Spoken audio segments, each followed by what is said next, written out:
Hey guys, and welcome to Game 2 in SC2GG, the leading team playing against TheSCII. Just like last time, we have the Red Zerg, SC2GG, or just the SC2, excuse me, playing against his dread foe, EvilDarkness, as the green Protoss. They are on Lost Temple this time, which of course is a 4-player map as opposed to the 2-player scrap station we just got finished playing. And of course, because this is Lost Temple and they are starting up in neighboring positions, we have an Overlord heading up and is going to scout out EvilDarkness here pretty quickly. So this is where Zerg starts saying, "Yay, I'm Zerg, and I actually get to, kind of be lazy in the scouting." Always good. Looks like EvilDarkness is certainly not being lazy in the scouting because he is going all over this map. Heading out a pretty early scout, actually. A little bit surprising. I mean, that scout was, before the... that may have been the one that actually made the pylon, but certainly before the pylon was done. I usually don't ever scout this early. It may be necessary on a 4-player map, but you're playing against Zerg. It's not like it's going to wall off or something. So, it feels a bit early to me. But, oh well. It can be early.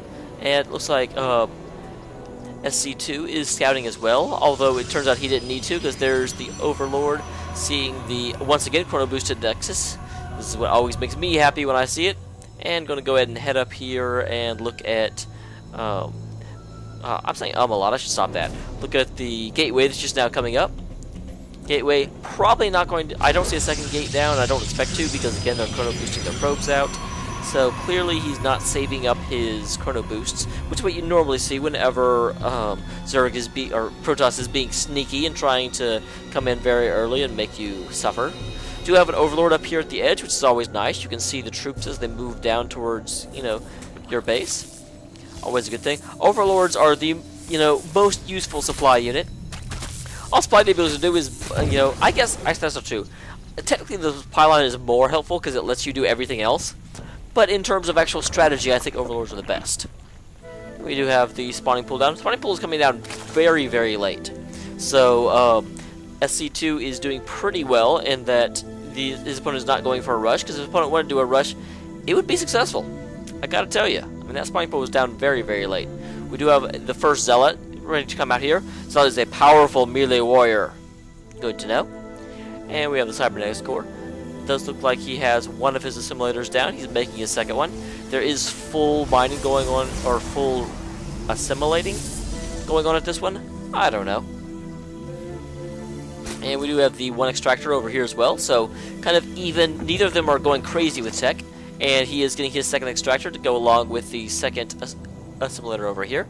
So I am kind of expecting to see a little bit higher tech. This is not going to be a Speedling versus Zealot battle, or at least I don't foresee one.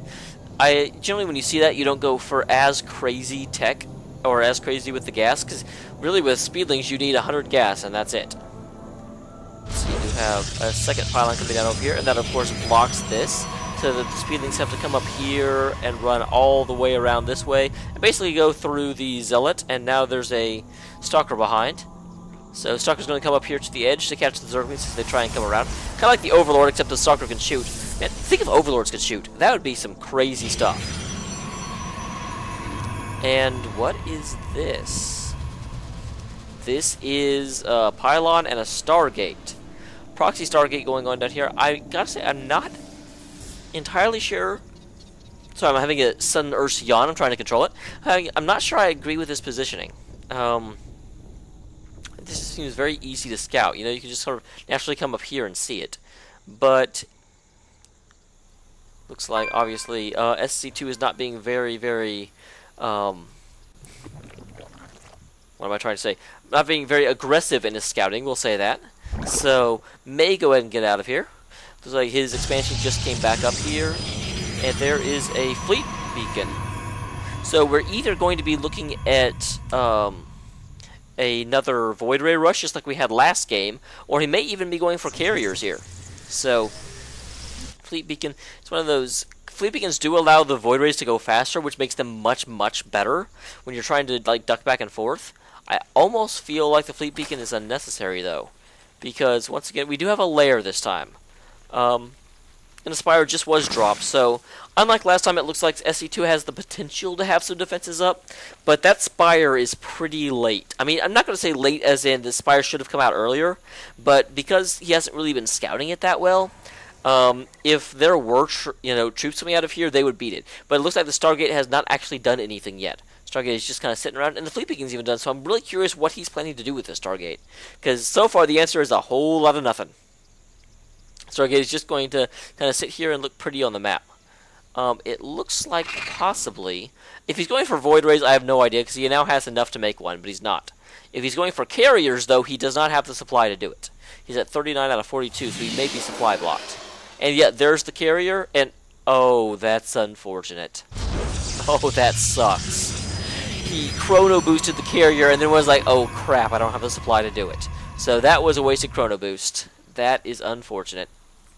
We do have 3 spine crawlers up here guarding the entrance. Spine crawlers do very well on this map, but of course, if the carrier comes in, spine crawler's not going to do a lot. This may actually work very much in SC2's favor, though, because carriers are really good, but only when you get about, like I would say, 3 or 4 of them. You know, obviously, yeah, and there we have some Mutalisks coming out, and mutas are already starting to hit the field, so it's a matter. Carriers do very well against mutas, but only once they get to that critical mass of about 4 carriers. When you only have 1 or 2, mutas still do pretty well against carriers. It's sort of the like Zergling Zealot thing. You know, Zealots will get overwhelmed by Zerglings if Zerglings can actually get the surround on them. But in a narrow corridor or in lower numbers, the Zealots just absolutely destroy Zerglings, left and then right. So that's kind of the same thing here. If the mutas can catch the carrier and kind of see that it's coming out, then they'll do very well. They'll just absolutely destroy it. But if the carriers can kind of, if he doesn't scout anytime soon, and never mind, there's the scout. He just found out about it, and he's like, oh, damn. No. And I bet I'm seeing, yep, there they go. There comes the troops saying, whoa, this cannot be. This cannot be. So, going to come in here, start attacking the Stargate. Get it down, the shields taken care of, and it looks like after I got the shields taken care of, I was like, no, I'm getting the pylons dead. Pylons will go down much faster than that Stargate will. Here comes some extra Mutalisks. Meanwhile, there is the carrier. He did get 1 carrier out, and he's coming over here. Looks like the Queen is not being microed, so the Queen goes down to the interceptors, and no damage has been done to the carrier. Instead, it looks like they were trying to take out the individual interceptors. The mutas are back now and just absolutely powering through this carrier. So, it does look like 1 muta is going to go down, the other 6 are going to stay up, and there goes that carrier.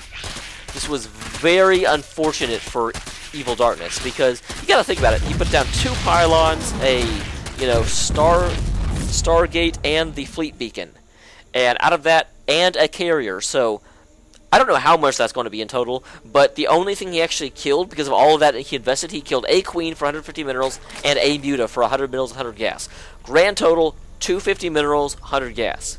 Man, that doesn't even pay for the carrier, much less the 2 pylons, the Fleet Beacon, and the Stargate. So, kind of what I was saying before, I don't agree with the position of that. I think it was too easy to scout. Not that, if you had put it back here or something, it would have been any better. If you had gotten it up here, if you had actually, like, dropped it up here, that would have been very powerful. Because, no one's going to scout this area.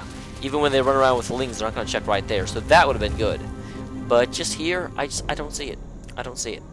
So, we do have... I'm surprised... I mean, there are some photon cannons up. I'm surprised that he's not moving in. Whenever you attack and, you counter them, you've got... It looks like about 12 mutas. I would certainly go in. Does he know about the photon cannons? Is that why he's staying at home?